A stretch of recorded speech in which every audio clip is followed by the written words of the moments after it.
Man, I'm so glad these movies are done.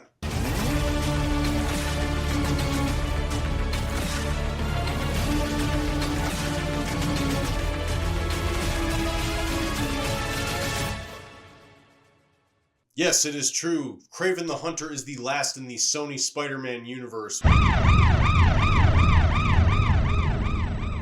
which is the dumbest franchise ever because it's a Spider-Man franchise without Spider-Man, focusing on villains, turning them into anti-heroes, but mostly just kind of turning them into good guys in really crappy movies. And I would just like to know, since we have 6 of these, what would you say is the best film in this franchise, or how would you rank all of these if you've even seen any of them? Please comment down below and let me know what you think are the best and the worst of this franchise and how Kraven fits into this if you've seen it already. And also, leave a like if you like this video, subscribe if you want more videos like this, and if you want to follow me on any other platforms to see more reviews by me that don't always make it onto this channel, click the links in my description, take you to my Instagram, Letterboxd, Serialized, and GG, where I post movie reviews, TV show reviews, and video game reviews. Would really appreciate it if you follow me on all those platforms. Alright, so let's start with the positives on Kraven. It's rated R, which means it has a lot more violence on screen, which is something I wish we could have gotten with the Venom movies, and it felt like it wasn't neutered for once with a PG-13 rating.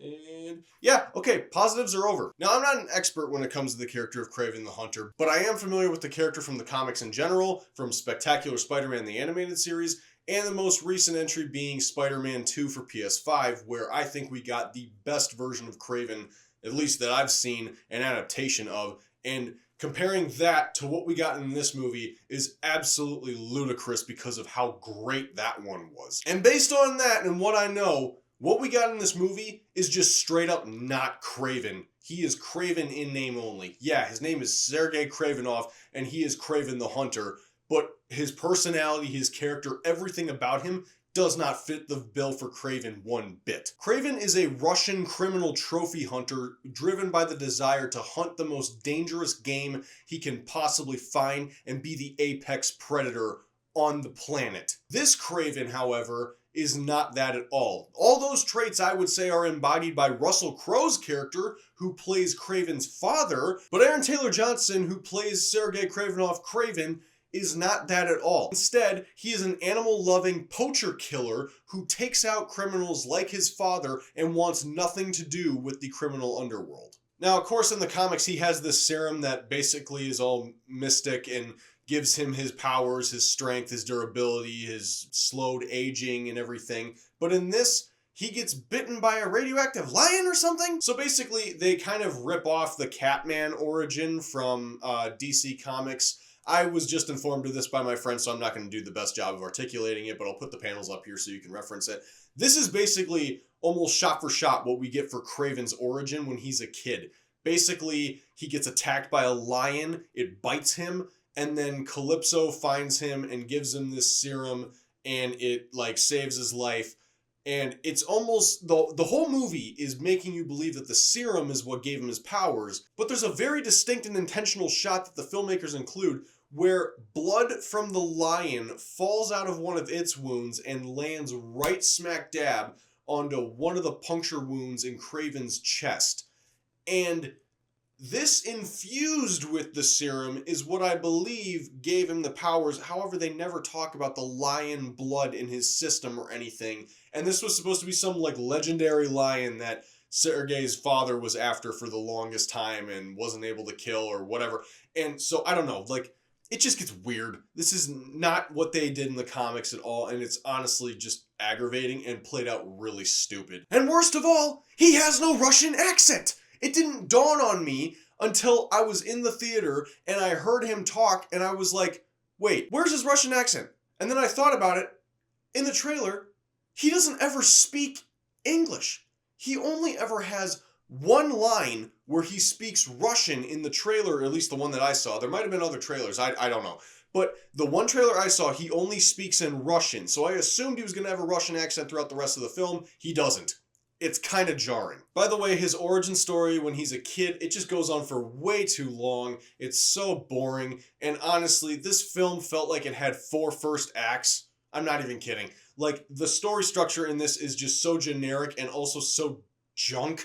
I don't know what they were thinking when they were making this film. And supposedly, they were trying to fix it over the past year. It was supposed to release last October in 2023. And for whatever reason, it took them like a year and 2 extra months to finally get this thing out in the theaters. And what did you do to make this better? To perfect it? To fix it? I really don't know. I would love to see what they had originally, because I can only imagine it was infinitely worse than what this is. And considering how bad this film was, I don't even know what that could have been. Levi Miller plays the young version of Kraven in this flashback, and the only thing I've ever seen him in is Pan from 2015, and man, did I hate that film. So I don't know if you've done anything else, bro, but for me, you're 0 for 2. Going back to Calypso, she's just such a nothing character. Ariana DeBose is, I don't even want to blame her per se, because she is just given some terrible material. Matter of fact, everyone is. I've seen Aaron Taylor Johnson in some pretty good roles. I've seen him deliver pretty solid performances. This is not one of those. I can't blame him or Ariana DeBose or Russell Crowe or any of the actors in this movie for a bad performance, really, because I feel like this was just bad direction and bad writing. I'm not even kidding. Like, if I was to accuse any film of being written by AI, this is a prime suspect. But yeah, Calypso is just kind of there. She doesn't really have much to do in this other than just kind of be a nod to Kraven's comic roots. She's not the character that she is in the comics, as I understand it. They really changed her up a little bit, and she doesn't really add much to this whole thing. You probably could have cut her out for most of it, and it wouldn't have made a difference. The Rhino is an absolutely laughable villain. And that's saying something, considering how bad he was in The Amazing Spider-Man 2 when Paul Giamatti was in that freaking Megatron RoboCop tank armor battle suit, whatever that was supposed to be. Alessandro Nolova, who plays Alexei Sisevich in this movie, is just... He probably knew he was in a terrible film, which is why he's hamming it up so much. I mean, his performance gets absolutely ridiculous, and he just looks like an absolute clown on screen. So the character is deviating a lot from the comics. In the comics, it was like a dude who had this suit grafted to his skin, and so he was like this giant guy with a rhino suit, and that's basically the most definitive form of the character. And then they had the mech suit in Amazing Spider-Man 2. But in this, he's basically like mutating into the rhino. So basically, he said this doctor, I can't remember the name, like Dr. Wagner or something. That might be a deep cut to the comics. I'd have to go back and listen again, but I'm not revisiting this movie anytime soon. Basically, he was in contact with some doctor that kind of like mutated him so he could become indestructible like a rhino. I'm not kidding. He says it just like that too. It was bad. But so he's got this stabilizer to keep him in a human form, because when he turns into the rhino, it's a very excruciating and painful experience, which is why he's not in the rhino form all the time. Also, that's an excuse for them to not have to CG this horrible CG render model of what he looks like, because oh my gosh, is it horrendous. But so he's got this itty bitty backpack on that just looks stupid, and then it's got this tube feeding into his stomach like an insulin pump, and the second he unplugs it, then all of a sudden he starts like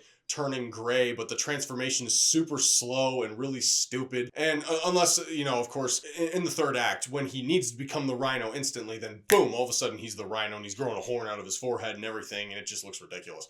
But at one point, they're just trying to show, I think they're trying to show that he's like in pain, but he's still in the human form with the backpack on and the tube plugged in. So I don't know why they do this, but he's just like standing there and someone's talking to him, and all of a sudden he just goes, ah! And then just continues the normal conversation like nothing happened. I don't know what that was. It was so bad, but it was so funny. But the other thing too is like the rhino is always supposed to be this huge villain, this massive character, like Hulk size, Juggernaut size. And in this, he's like barely taller than Kraven. Like, he just looks small and inferior. Speaking of bad CG, there's a bunch of CG animals in this. Like, every animal in this film is CG, whether it's a wolf or a lion or a bear or an antelope or a Cape buffalo. Like, they all look fake.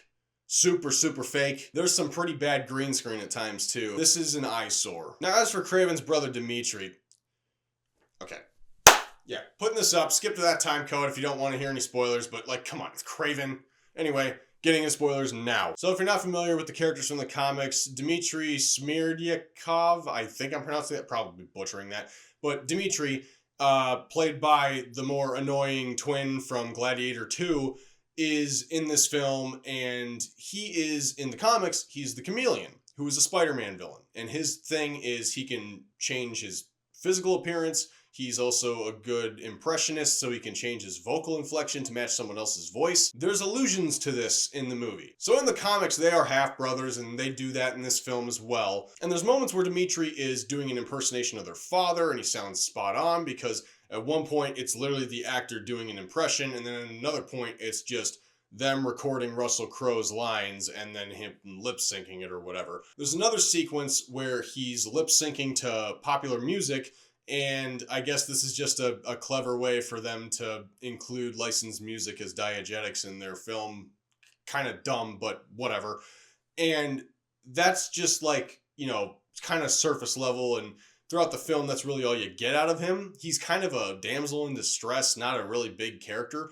But then all of a sudden, in like the last 2 minutes after the plot has wrapped up and we jump a year into the future, all of a sudden he's like this big bad kind of taking over his father's business and everything. They show the scene where like he's walking away from Kraven and Kraven stops him. He turns around and all of a sudden his face is Kraven's face, and it's like, whoa, what the heck? Like we're just going there now? Like we're just jumping right into this without context? Like really? I mean, he mentioned something about some doctor in New York helped him to discover something about himself or whatever. And my buddy and I were just like, Doctor, New York? Dr. Michael Morbius? But I don't know. Is it Morbius? Is it this doctor that Rhino had the hookup with? Is it someone completely different that we just don't know about? They never explain it. They never talk about him. They just say, Doctor?